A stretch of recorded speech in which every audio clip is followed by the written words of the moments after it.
Hi, everyone. I'm so sorry I'm not there today. I appreciate that this is really challenging for you to have to do on your own, and I'm grateful that you're persevering and giving this a try. Thank you. It really matters that you're trying. I'm going to go through some of the stuff from yesterday, just kind of see if everybody's landing on the same page. We're coming into grade 12. We're expecting that you remember some things from last year in grade 11 with Newton's laws. Some of the important things that you want to remember are definitely Newton's second law, F net. Oops, already. F net equals ma, where the sum of all of the unbalanced forces is equal to mass times acceleration. And this is really important that we consider it in the vertical and the horizontal direction. So remember how I said this is all about vectors, this course? It's looking at vectors in the horizontal and vertical. That's the same strategy that you're going to apply, just like you just did with projectile motion and relative motion. You're going to do the same kind of strategies with forces, except that they are acting on a single object in a free body diagram. So our practice problem is a Star Wars problem. Maybe you're not surprised because I love Star Wars. A scrap scavenger. That's Rey. She's dragging a sled over rough ground using a rope. Anytime you see something that says like rough ground or rough surface, that's trying to communicate that there's probably friction involved. The rope is held at an angle of 45 degrees above the horizontal. You need to draw a free body diagram of the scenario. And here you got a little picture of it. You can see that I've labeled the coordinate axis positive is up and positive is to the right, identifying that we don't really necessarily know if up is north and to the right is east. We're not going to make that assumption. We're going to label those as positives. And then make sure that we've got our diagram that makes sense.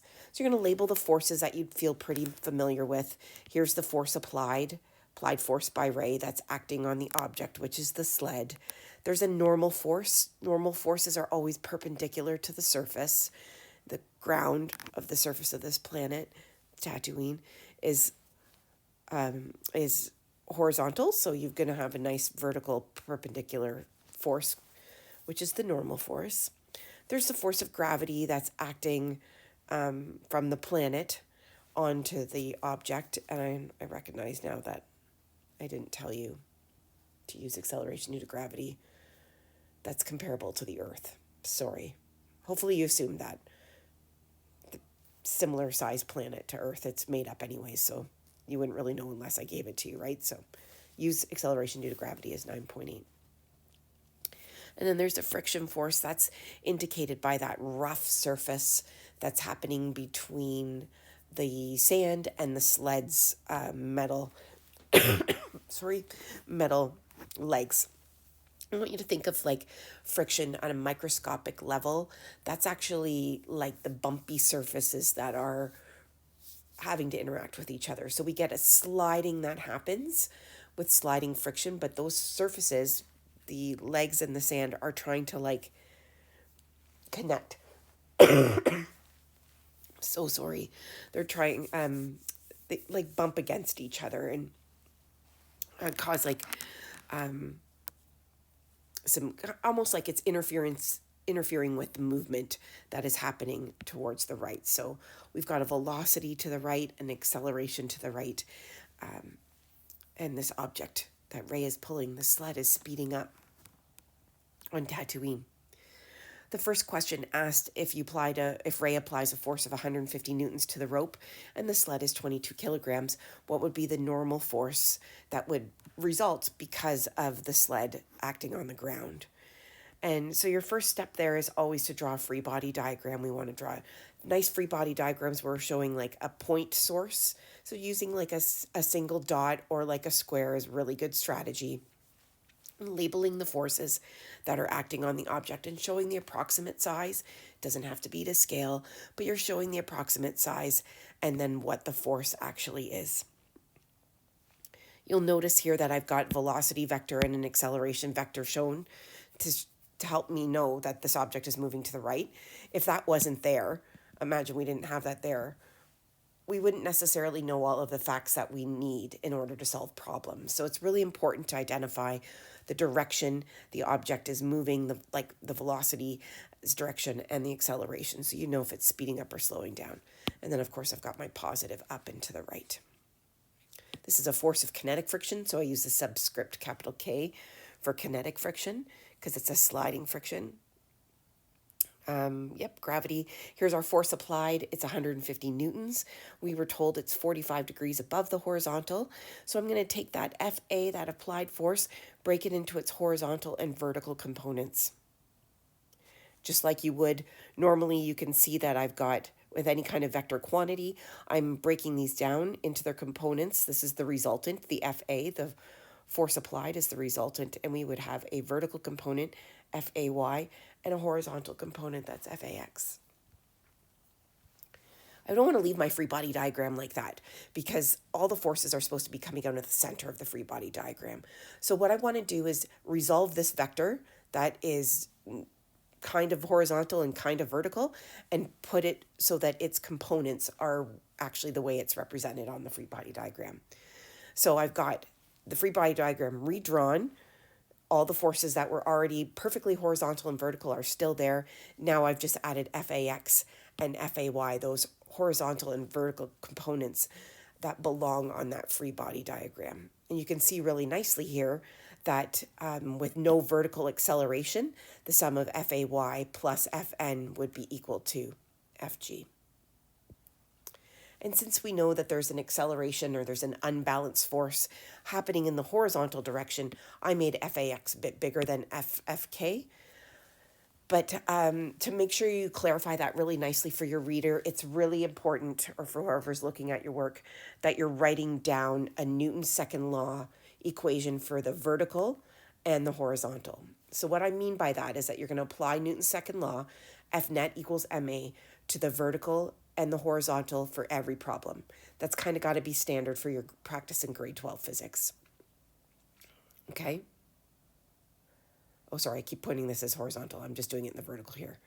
Just joking, just try, yep. I'm sorry, I'm sick and it's hard to focus.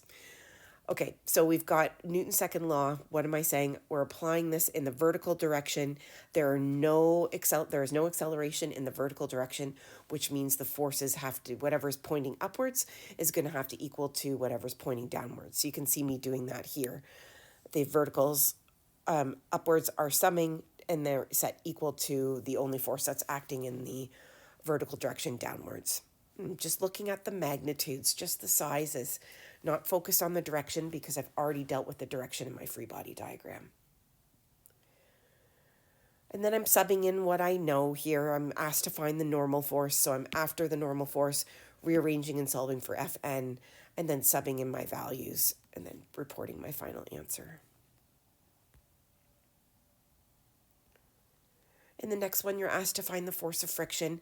Our force of friction formula, if you don't remember, this is something you're going to be writing down on your resource sheet, your study sheet. The force of friction is equal to mu Fn. Keep in mind that the Fn is just perpendicular to the surface, so it's not automatically equal to the force of gravity. And it's really important that that's something that you absorb. It is not automatically equal to the force of gravity because sometimes there's a vertical component in the same direction or upwards in the same direction as the normal force. And that's what's happening here. We're going to use the force of friction, which is kinetic, set it equal to mu Fn. That's our force of friction formula. And we're going to find the force of friction kinetic. Here we go.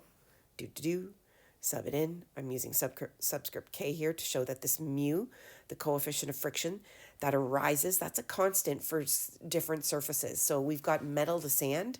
So that's a coefficient that we're like approximating based on standard results of how metal and sand would interact. So at the catchiness almost, how those two surfaces are sticky or catchy, if you want to think of it that way.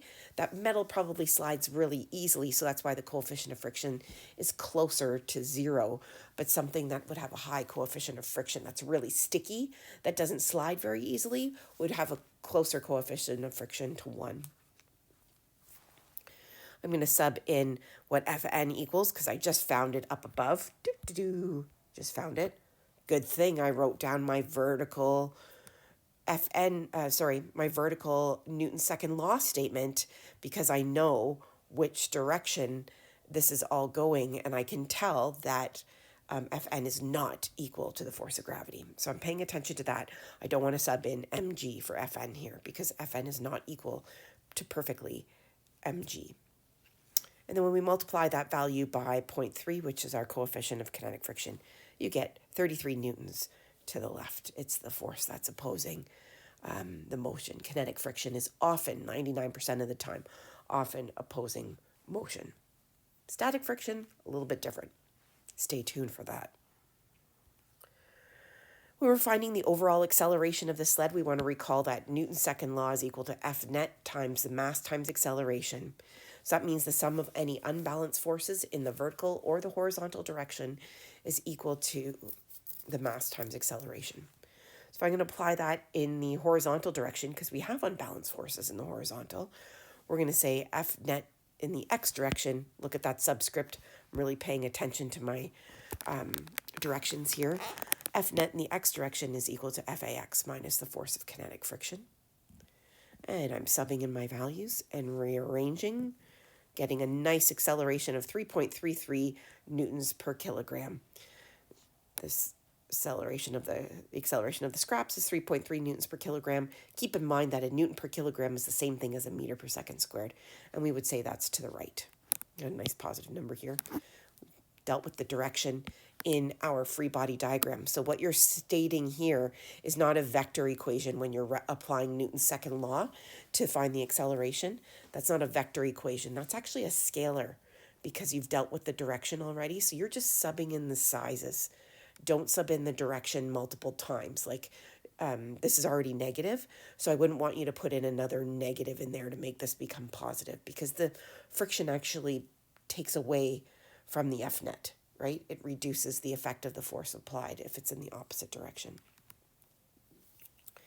Again, this is a scalar equation. You're only substituting in the magnitude. You've already dealt with the direction if you've done your free body diagram well. Okay, and then the next problem gets really tricky.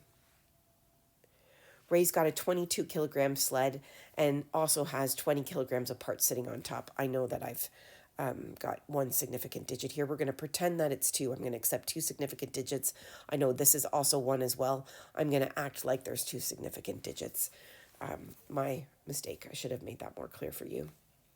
The coefficient of friction between the parts and the sled, so the stuff she's loading onto the sled, is 0.8. So there we go. A higher coefficient of friction, that's stickier, more resistant to sliding. Those surfaces are likely to catch and stop the object from moving. She attaches the rope to her speeder. So this is her speeder. She's going to take that rope and it's going to hold it at the same angle, 45 degrees. It's going to attach to the speeder and it's going to pull the sled with the parts on it. We're going to calculate the maximum force the speeder can apply to the sled before the parts start to slip off. Okay, so I'm giving you a little bit of a hint with the free body diagram here. It's really important to recognize that you've got 2 objects that are moving as one, like we would call that like a system. They're moving as a system. We'd call this whole thing the system. But we've got 2 objects, a 22 kilogram sled and a 20 kilogram parts. Both of them are accelerating to the right and moving to the right. Here's the force applied. Note that it's the force applied by the speeder and it's acting directly on the sled. It's not acting directly on the parts. The coefficient of kinetic friction, because this is a moving situation here between these 2 surfaces, coefficient of kinetic friction is 0.30. Notice I added the 0 there to have 2 significant digits. And then the one that's between the parts and the sled, we actually call that static.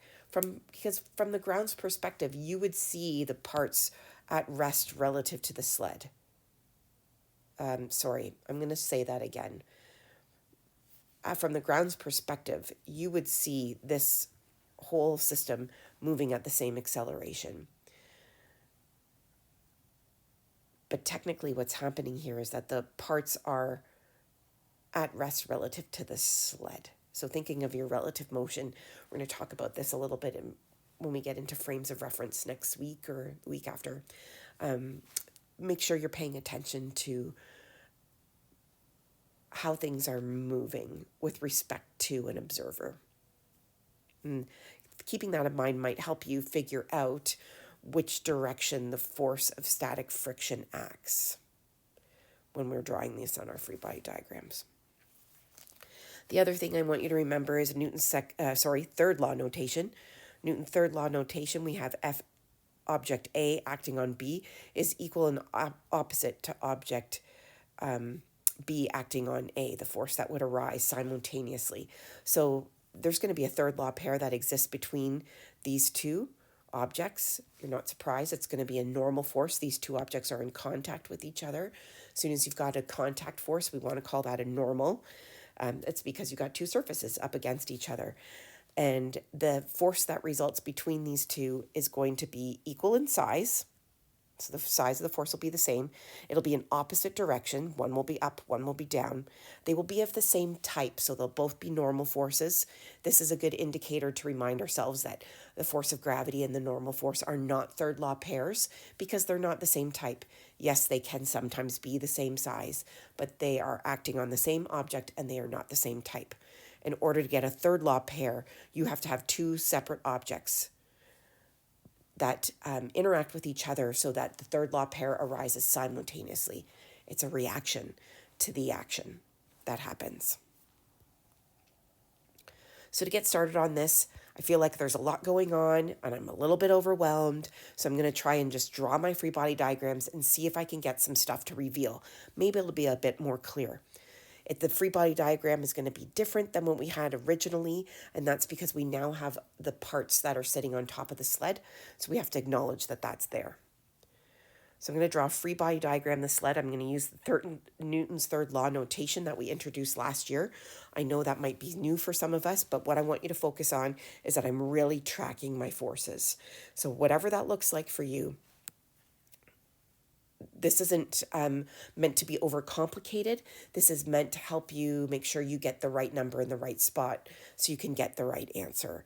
And so I'm paying attention, tracking what forces are the result of what type of interaction and what type of force they actually are and the direction they're going in. So when I look at the free body diagram of the sled, I'd start with my dot and I draw the force of gravity down. Easy peasy to start with the force of gravity. And then I know that there is a normal force from the ground to the sled.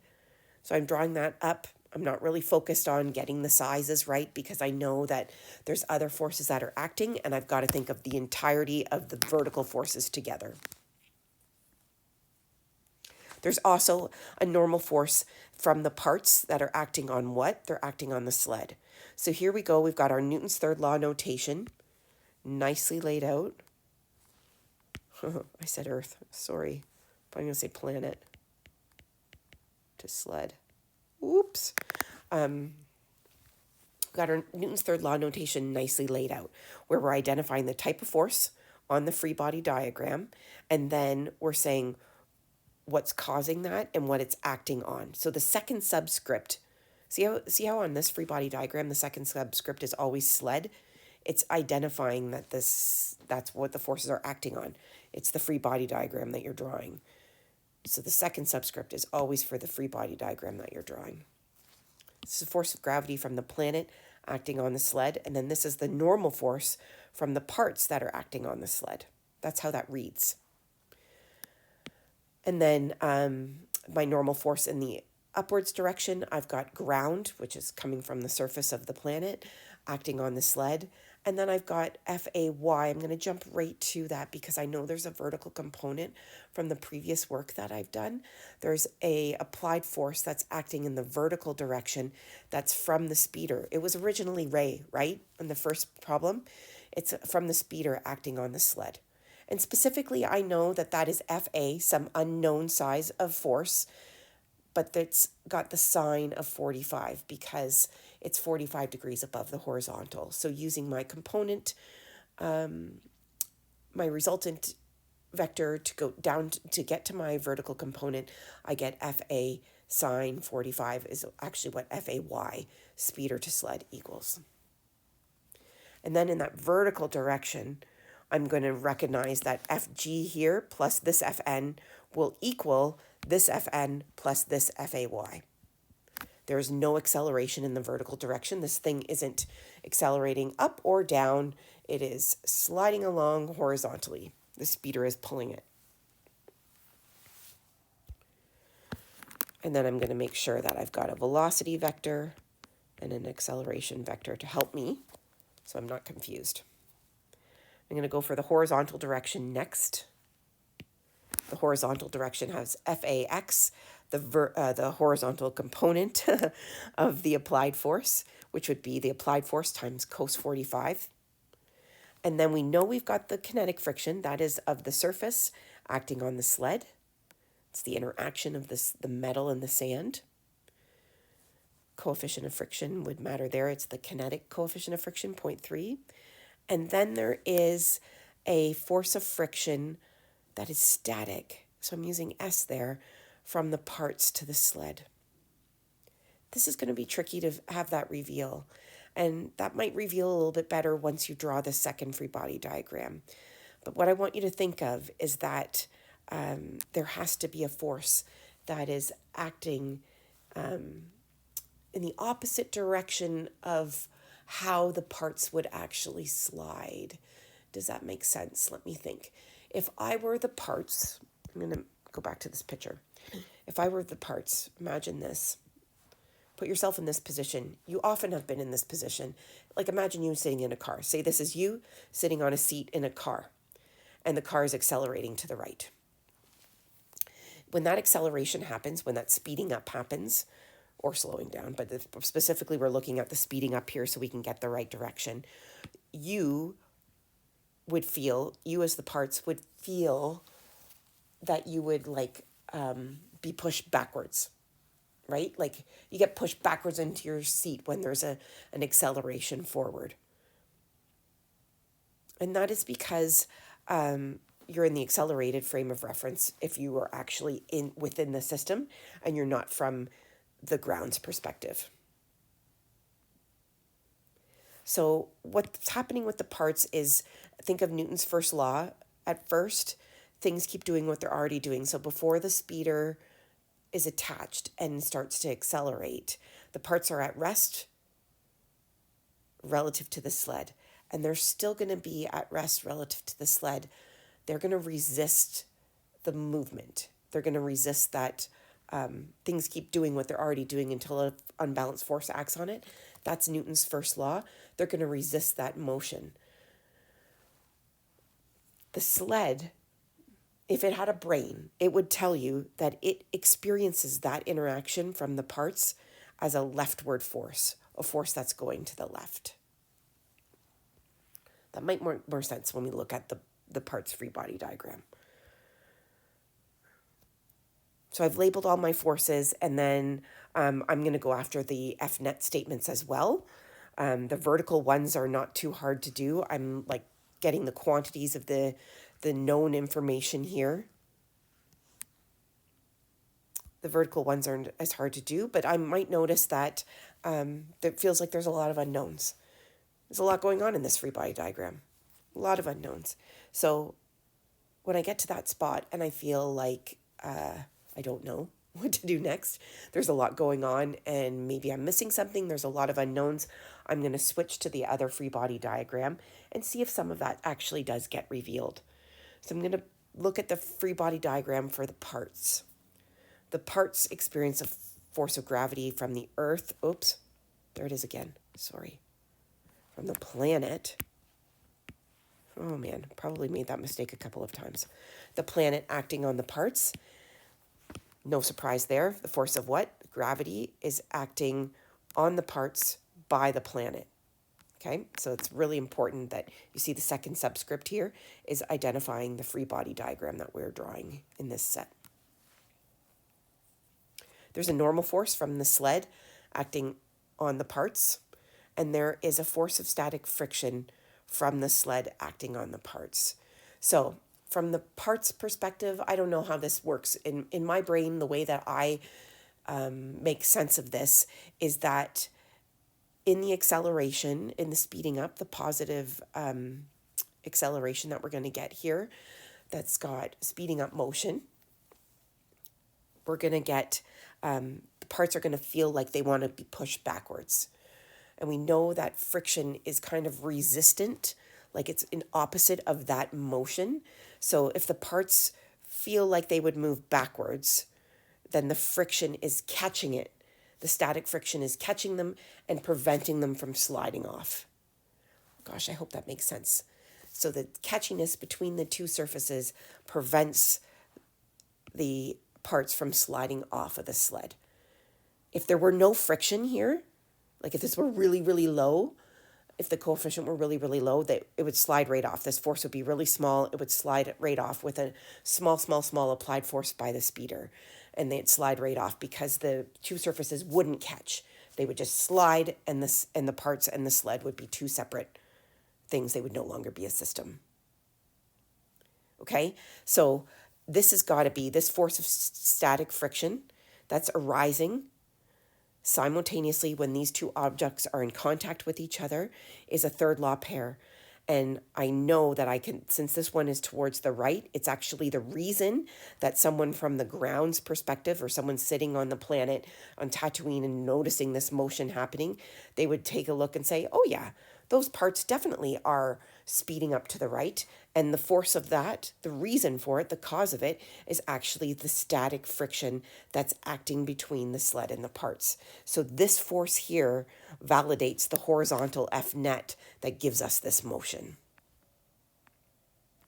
The vertical stuff, here you can see me saying that the forces are balanced up here in the vertical direction. Fg of the planet acting on the parts is equal to the Fn of the sled on the parts. In the horizontal direction, you only have a one force, so it's automatically unbalanced, and you know there's an F net there. That is the acceleration of the system. These two objects, the parts and the sled, are accelerating at the same rate. They act as a system. You can't have two separate accelerations. That wouldn't make sense. They would have a different motion then if they had different accelerations.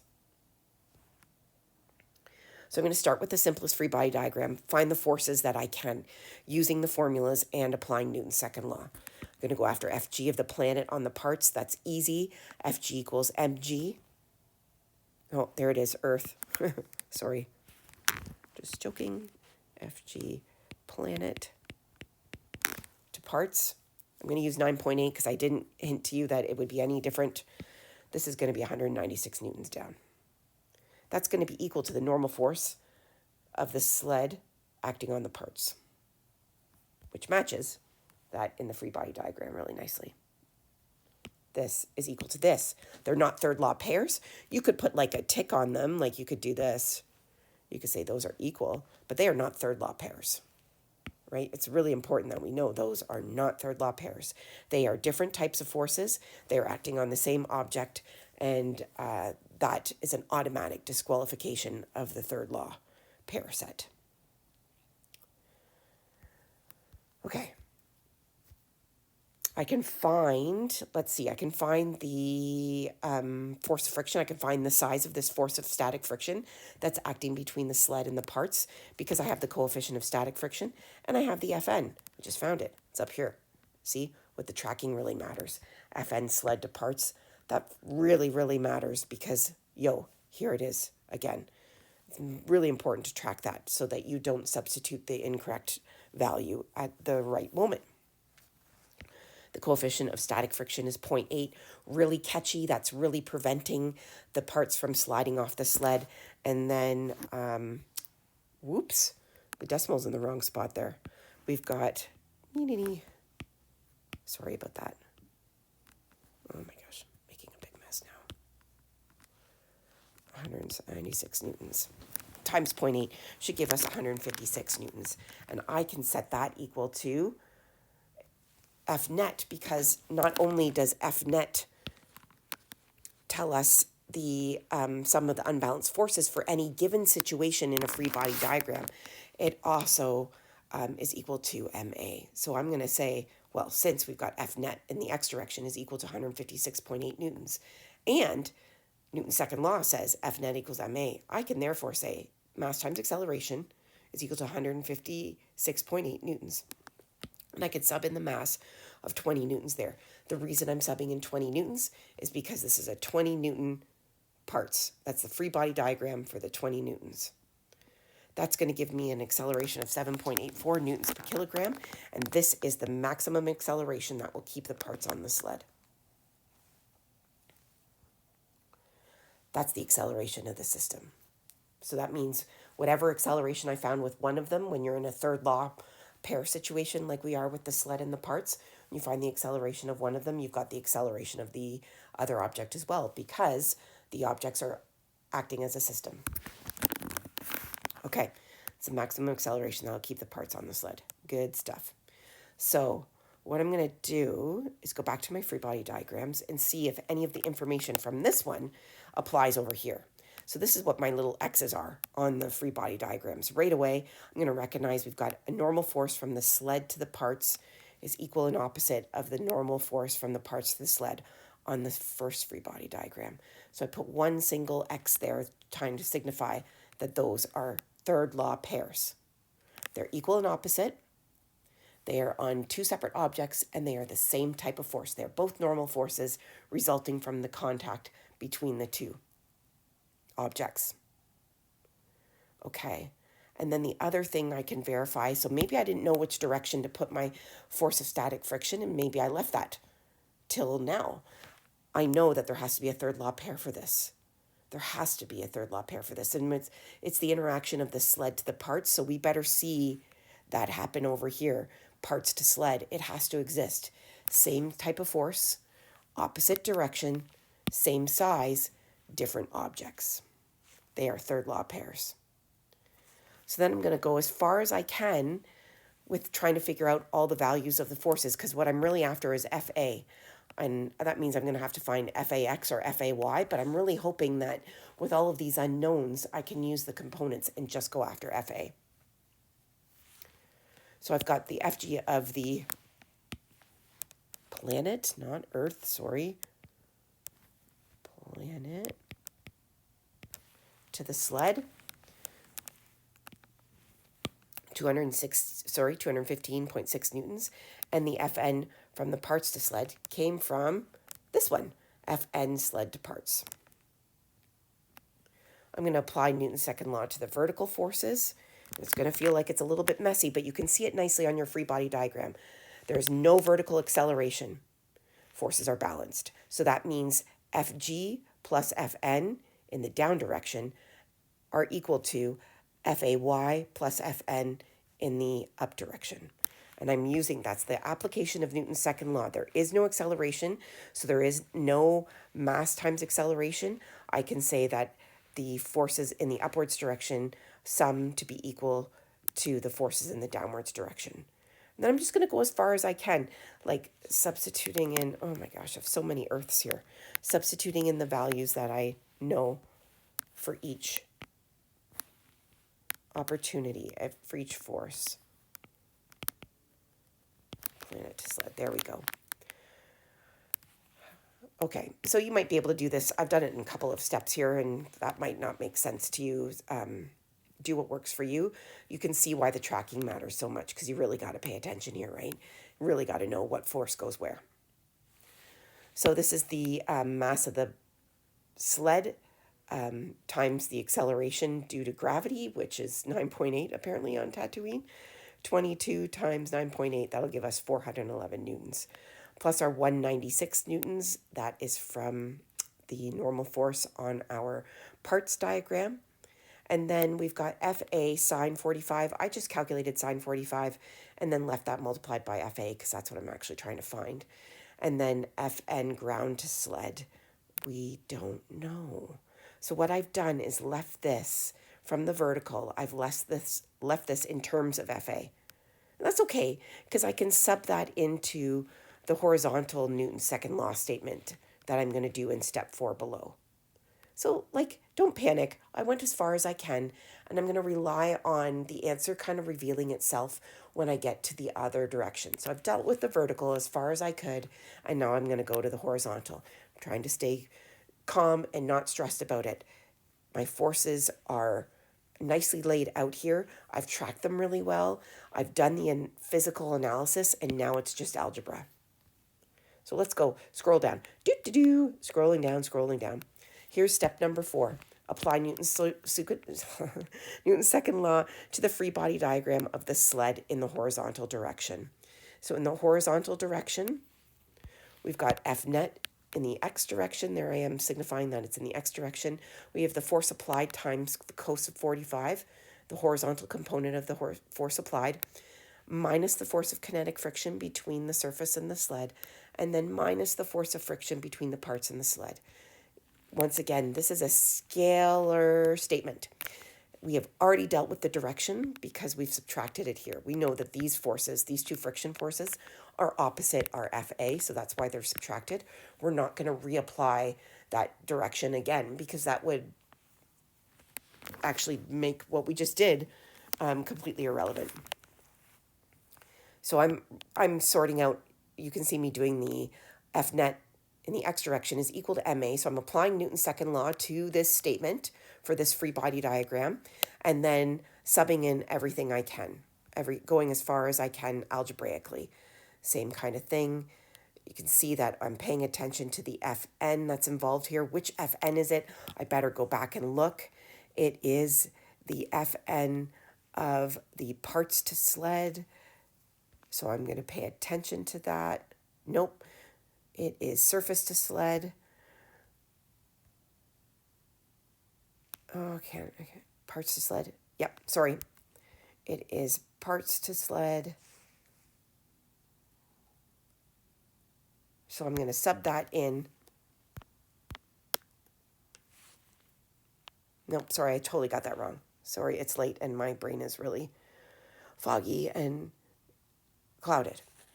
It's, sorry, Fn ground to sled. See why the tracking matters? Because I just messed up. The tracking really matters. Fn ground to sled.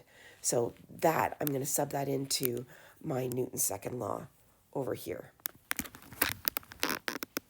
It would be helpful if I actually used the same notation the whole time instead of switching out surface and sled. So sorry. That was nasty. Okay, so that means I'm taking this whole term right here, in the brackets here, is Fn surface to sled.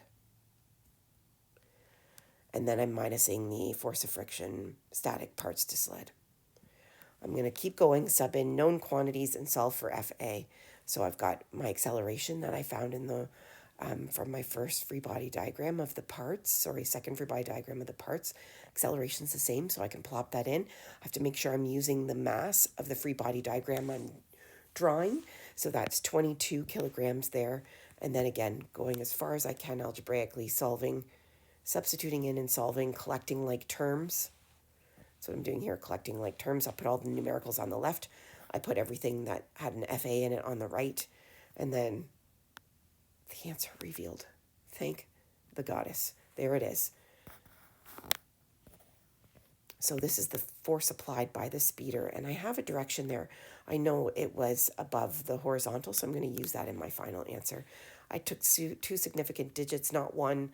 I don't want to change this to 5 because this is a maximum force question and it's asking us to be a little bit more specific. So 4.9 is a little bit safer. Don't apply more than 4.9 because that thing is those parts are going to slide off.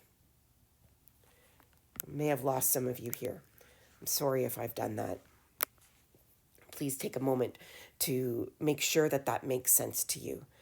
It really is just really good tracking. You got to pay attention to the forces and looking at your free body diagram, do an effective analysis, substitute in, and then it just becomes algebra. And you can do that. You're all really good at that. Thank you, everybody, for your patience. I look forward to seeing you really soon. Thank you for giving this a try. I know that this is complicated. It's one of the most complex problems that you can see in grade 12 forces. So we're here already out of the gate in our forces unit. So it kind of communicates to you the level of problem solving we're going to push to. This is one of the most complicated ones. Okay, I look forward to problem solving in forces together with you next day. Take good care.